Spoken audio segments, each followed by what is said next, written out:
Bali yan mga kaibigan, magkakabit tayo ng ceiling dito. Yan.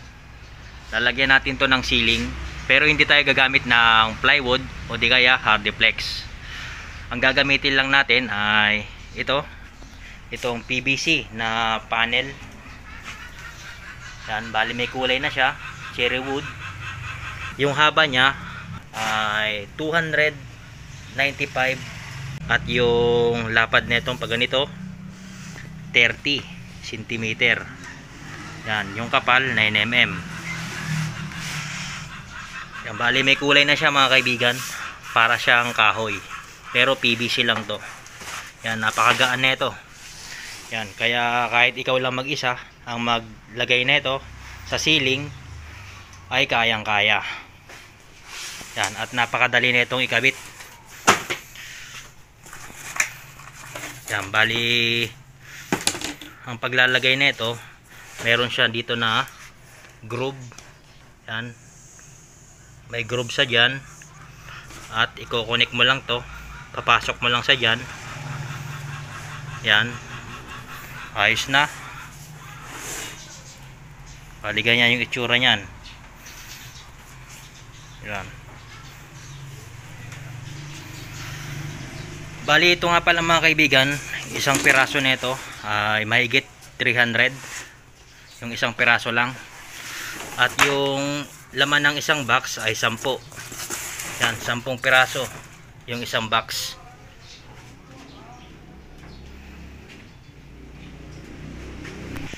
Yan, bali ito mga kaibigan ay nasimulan ko na maglagay ng ceiling. Yan. Bali ako lang mag-isa ang nagkakabit nito. Yan, ganyan yung itsura niyan kapag nakakabit na.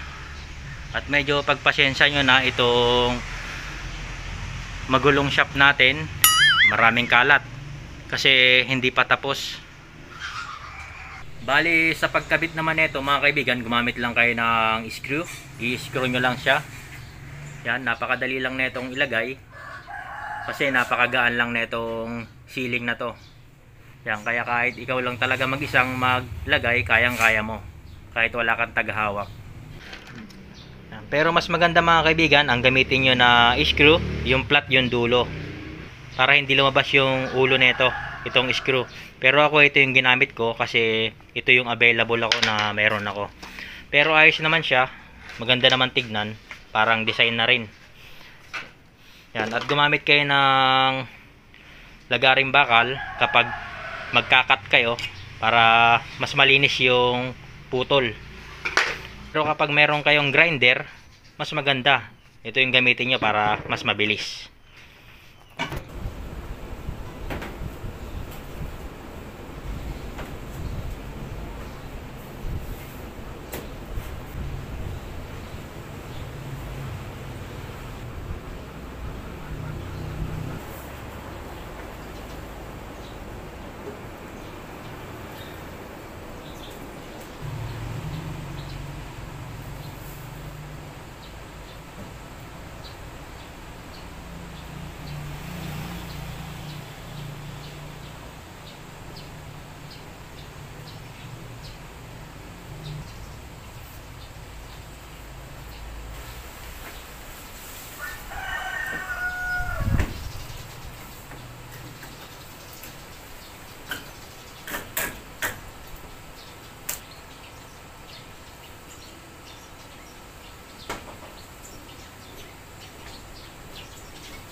Okay na ikabit ko na lahat ng ceiling na PVC. Yan, ayos, ganyan yung itsura niyan mga kaibigan. Yan, kung mapapansin nyo yan, joining, mayroon naman nabibili na sealant.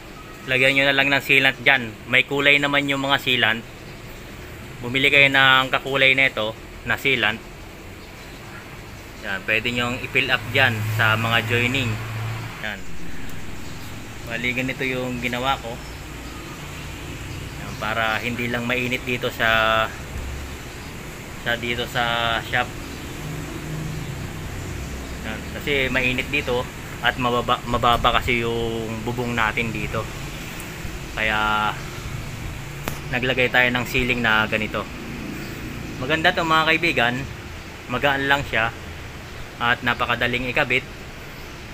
At kagandahan, meron siyang kulay, hindi mo napipinturahan. Pero yun lang, may kamahalan. Yan, yan o. Pwede rin siyang gamitin sa wooling. Yan, tulad nito,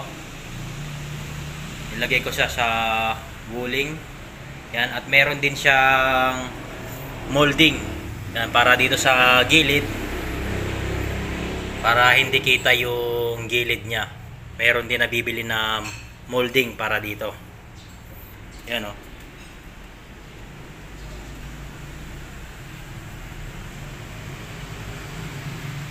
Bahala na kayo kung anong tipo nyong design. Yan.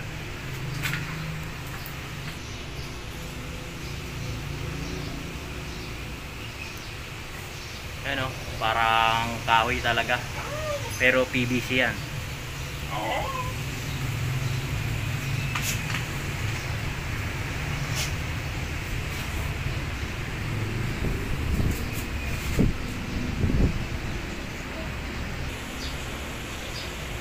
Yun, bali hanggang dito na lang mga kaibigan. Sana nagkaroon kayo ng konting idea sa video natin ngayon.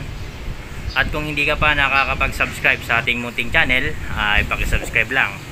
At paki-click na rin ng bell icon para lagi kang updated kapag may mga bago tayong video na i-upload.